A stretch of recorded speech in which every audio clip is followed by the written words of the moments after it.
Hujan dengan intensitas sedang hingga tinggi melanda sebagian wilayah Aceh Tenggara.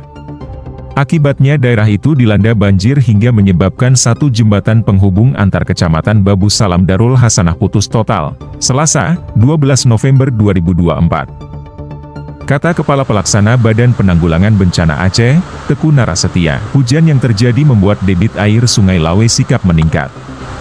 Kondisi ini membuat permukiman warga di 5 gampong dalam 3 kecamatan terendam banjir. Selain satu unit jembatan putus, sebagian besar pondok wisata Lawe Sikap juga rusak.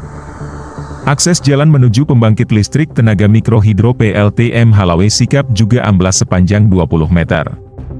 Berdasarkan data terakhir yang diterima Pusdalops BBPBA, korban terdampak ada 57 kepala keluarga atau 209 jiwa.